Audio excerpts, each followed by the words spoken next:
Welcome to the Great African Leadership Series, where we feature great inspirational speeches and quotes from African leaders. I think there is a fundamental misstatement of the issue in the question. We can no longer continue to make policy for ourselves, in our country, in our region, in our continent, on the basis of whatever support the Western world or France or the European Union can give us. It will not work. It has not worked, and it will not work. Our responsibility is to charter a path which is about how we can develop our nations ourselves. It is not right for a country like Ghana, 60 years after independence, to still have its health and education budgets being financed on the basis of the generosity and charity of European taxpayers. By now, we should be able to finance our basic needs ourselves. And if we are going to look at the next 60 years as a period of transition, a period whereby we can stand on our own feet, our perspective has not to be what the French taxpayer decides to do with whatever surpluses that they have in France. They're welcome. They're appreciated. Whatever interventions that the French taxpayer through their governments make to us are appreciated. We're not going to lick a gift horse in the mouth. But this continent, with all that has happened, is still today the repository of at least 30% of the most important minerals of the world. It's a continent of vast, arable, and fertile lands. It has the youngest population of any of the continents in the world. So it has the energy and the dynamism. We have seen it.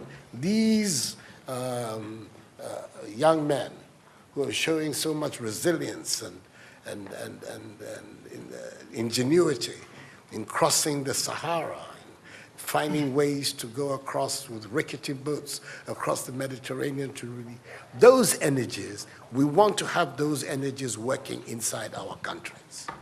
And we're going to have those energies working in our countries if we begin to build systems that tell the young people of our country that their hopes, their opportunity are right here with us.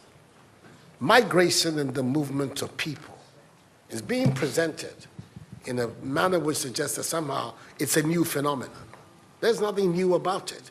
It's as old as man, the movement of people. And it has always been linked to the same thing: the failure of where you are to provide you with an opportunity, so you move somewhere else. Those of you who are familiar with 19th century European history would know that the biggest wave of immigration in 19th century Europe, the latter part of it, came from Ireland and from Italy. Waves upon waves, generations of Italians and the Irish people left their countries to seek the American paradise, largely because Ireland was not working, Italy was not working. Today, you don't hear it. Italian young people are in Italy. Irish young people are in Ireland. We want young Africans to stay in Africa. And how are they? And it means that we have to get away from this mindset of dependence, this mindset about what can France do for us. France will do whatever it needs to do for its own sake. And when those coincide with ours, tant mieux, as the French people say. But our main responsibility as leaders, as citizens, is what we need to do to grow our own countries. What are the institutions that work that will allow us to have good governance, to have accountable governance, to make sure that the monies that are placed at the disposal of leaders are used for the interests of the state and not for those of the leaders, to have systems that allow for accountability, that allow for diversity, that allow for people to be able to express themselves and contribute to fashioning the public will and the public interest. Our concern should be with what do we need to do in this 21st century to move Africa away from being cap in hand and begging for aid, for charity, for handouts. The African continent, when you look at its resources, should be giving monies to other places. We have huge wealth on this continent, in our own country of Ghana. And we need to have a mindset that says, we can do it. Others have done it. We can also do it.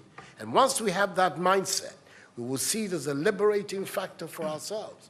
We keep talking about how it was that Koreans, Malaysians, Singaporeans, who got their independence at the same time as us.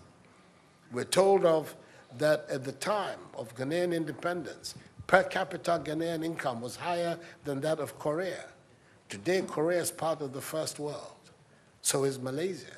So is Singapore. What happened? Why did they make that transition? And 60 years after independence, we are where we are. Those are the matters that should concern all of us as Africans, as Ghanaians. And not, when I say so with the greatest of respect to the French president, I think that the cooperation of France is something that I am, as you know, a strong friend of France. I am Francophile. So I don't have any difficulty with that. But I'm talking about our own propulsion, what we need to do to get our countries to work so that we can create the conditions that would allow our young people to forego this hazardous effort to get to Europe. They're not going there because they want to. They're going there because they don't believe they have any opportunities in our countries. So that should be our focus.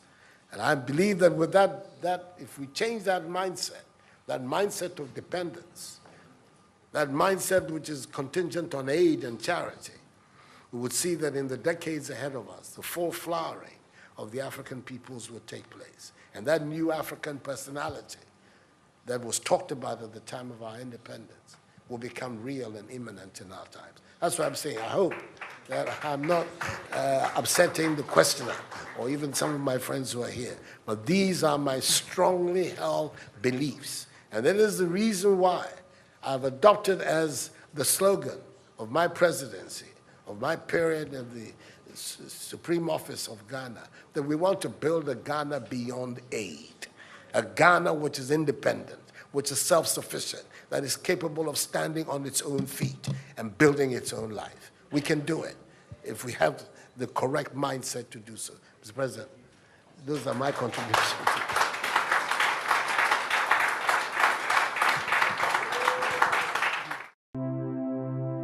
Share this video with friends and family to support the channel.